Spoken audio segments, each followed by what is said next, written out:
Hi everyone, welcome to your favorite learning channel. Today we will continue the indices with fractional and negative indices topic. Remember we did the previous topic where we covered some of the basic laws of indices, and in those basic laws of indices we learned how do we use the multiplication, division, powers and distribution functions of indices. Right, now we'll continue with that example here, and then we'll learn how do we use negative indices or fractional indices. So we learned till the usage of the powers from 0 to infinity on the positive side.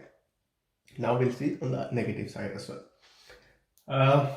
Okay, so if let's say this a to the power 5, right, is what is this? A when we use 5 times, right? Now what we may also have is something that's called 1 by a to the power 5. So this is just the reciprocal of the previous quantity. And how will we write this? So we can either write this as 1 by a times a times a times a times a. And remember, when you are multiplying things, you can separate them without much of a concern. So we can write 1 by a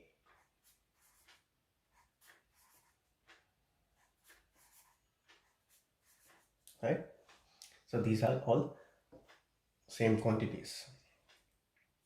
So in order to denote something like that, which may be a reciprocal of a positive quantity, we use a notation called negative index. So for this we will use a to the power minus 5. Now we have to be careful with the way we are using it. Remember, the minus sign is in the power, it is in the index, it is not on the base, right? So this is different from, it is not equal to, this is different from minus a to the power 5. These are two different quantities. This minus is outside, this is for this entire quantity, not for the power. When we have negative in the power, it means that we have to use the reciprocal of the positive power. So how do we write it then? So a to the power minus m is denoted by, and I'll use the same box process to highlight things that are important. A to the power minus m can be written as a to the power m, but it has to be a reciprocal, so it is 1 by r. Now the concept is, we have removed the negative sign and we've taken a reciprocal. So what happens if you have something like this? A to the power 1 by a to the power minus m. We take the reciprocal again. So we take the reciprocal of 1 by a to the power minus m. It becomes a to the power minus m by 1. Essentially, you can remove this if you don't want, but essentially that's what it becomes without the negative sign. So it becomes a to the power m. Okay, so we have to understand that whenever we are reversing or reciprocating the values, the signs will get reversed. Okay, and this is very important as well. So let's say if I have to multiply a to the power 5 times a to the power minus 3, two ways of doing it.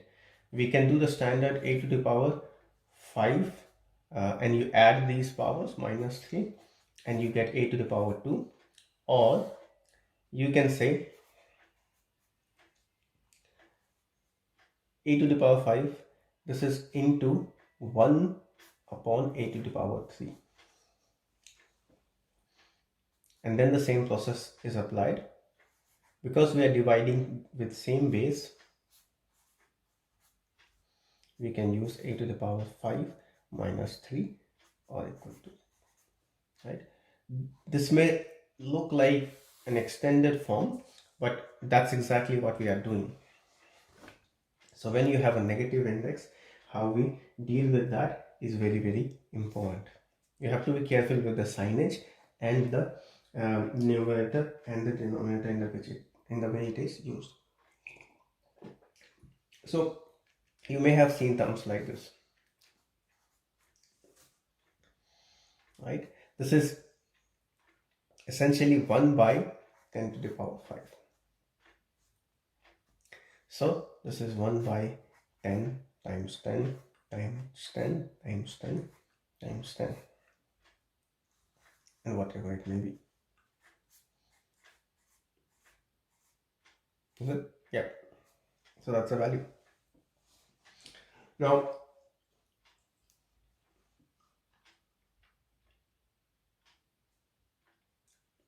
you could have a negative index. Let's do a problem related to negative index. How do we solve something which is a negative index? Now, when we look at this example, we have to be careful to understand what is the negative index for.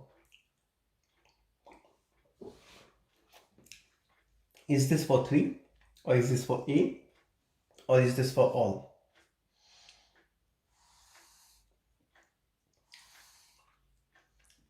So this looks like this is just for A. So 3 remains as it is. I will take this as A squared, and then so the positive index comes in. The answer is 3 to the power A squared. Okay. What if the question was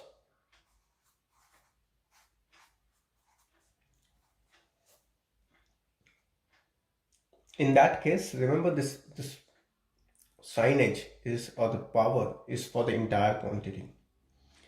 So the entire quantity goes down, and this is a square. We open the bracket and make it a square, so this is 1.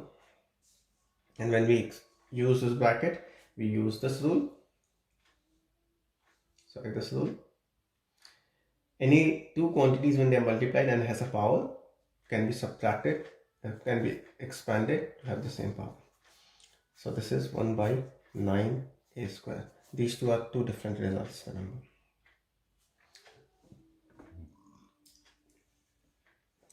What happens if it is 3 A plus B minus 2?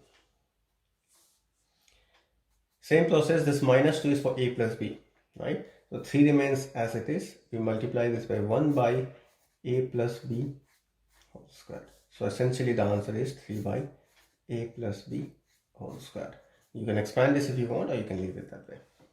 That's how we use negative indices. This is negative indices.